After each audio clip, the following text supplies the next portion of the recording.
So ladies and gentlemen, put your hands together. Please give a big warm welcome to Mr. Dave Brown.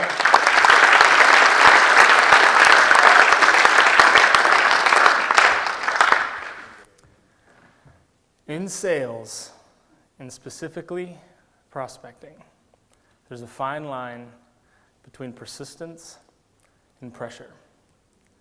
And as professionals, we walk this line every day. The best example that I have ever seen of persistence is this right here. I want to introduce you to somebody. This is Stella.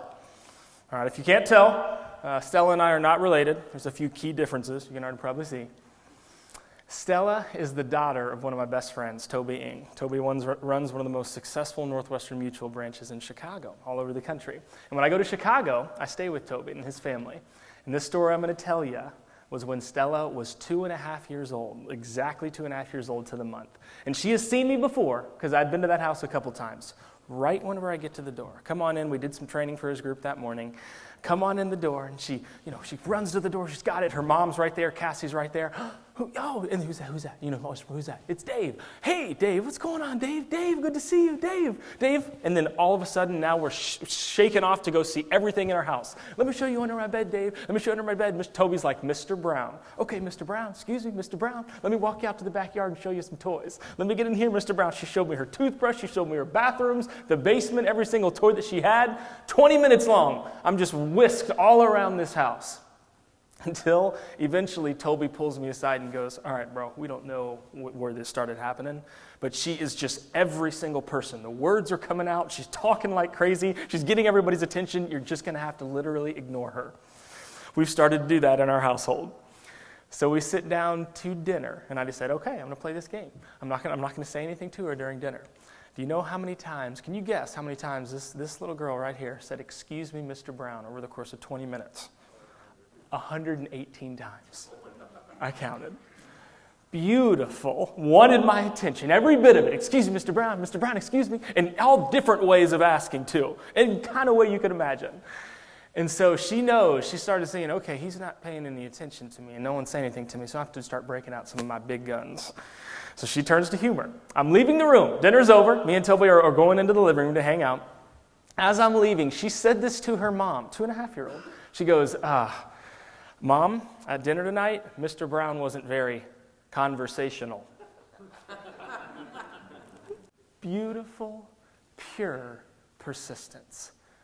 At that point in time, me and Toby lose it. I mean, we're laughing like crazy. What is going on? This little girl, he goes, get over here, crazy. She comes sprinting around, jumps into his lap, and she's involved in the conversation. Mission accomplished? Mission accomplished. We end up talking to her and hanging out with her. Beautiful persistence.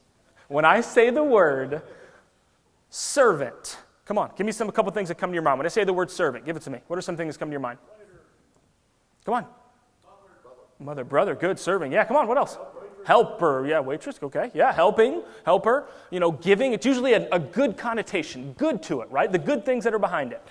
When I say the word salesperson, what comes to your mind?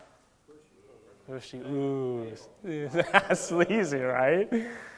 Putting these two terms together, completely opposite. This is what our entire business is about. This is what Painless prospecting is about. It's about being a servant salesperson. Persistence is right in line with being a servant salesperson. It is serving someone by way of never quitting on them. Just like Stella. She was on me, man. She was wanting my attention. It was beautiful. She got it. Mission accomplished. This right here is a way to keep your mind focused on service constantly with every single prospect you're in front of. I want to introduce it to you. It's called the three-dimensional name. You can shorten that and call it the 3D name. What a three-dimensional name is, it is a name, it is a fact, and it is a story that forwards your message with one of your prospects. A name, a fact, and a story that forwards your message with one of your prospects. So where I picked this up was on the book field, whenever I was selling books. I used to notice that people would respond a whole lot different to this than when I would just give my normal approach. My normal approach used to sound something like this. Hi, my name's Dave. I just got a couple seconds. Let me tell you what I'm doing.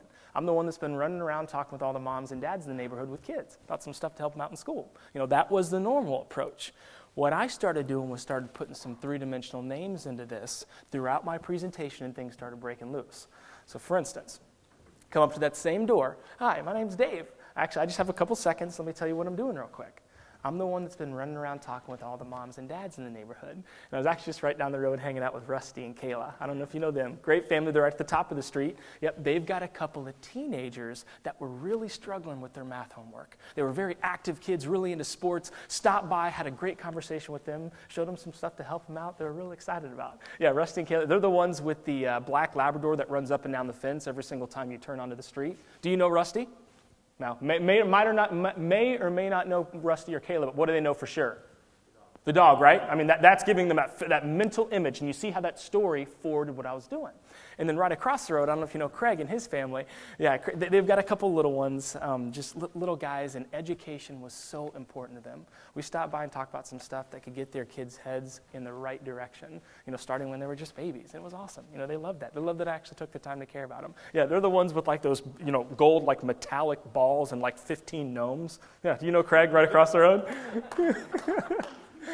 Yes, of course we do.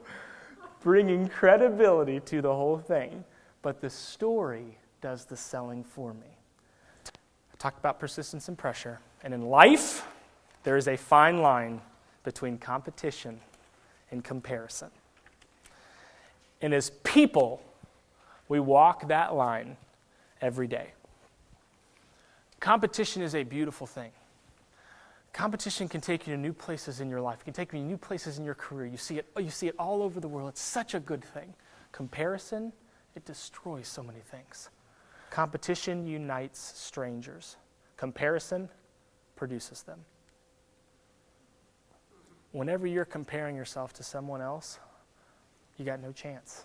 You're going to have a stranger each time. In a world of comparison, all that exists is not good enough. Not good enough. When you are comparing yourself to what other people have and what it is, you're not going to be good enough. But you are good enough. I am good enough. Each one of us are in here for what we're trying to accomplish. So here's the last thing, and then I'm going to bring Craig up. You know what's great about everything we've talked about today?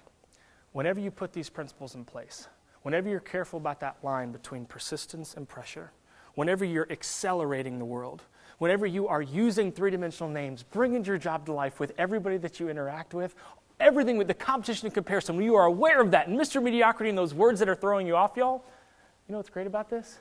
There's actually a dual meaning to this. This prospecting and sales, it's not only painless on you, you know who else it's painless on? Is your customer, the end user. They see your heart. They see what you're about. So my charge to you today is this right here. Some of you are only seeing 2, 3, 4 people a day.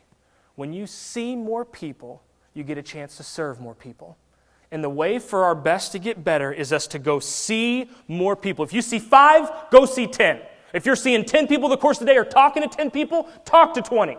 I don't care what you're at. Go see more people, do more good for this world, grow your business, blow it out of the water, man, because you all are doing such a great thing. Thank you so much. Craig, come on up, brother.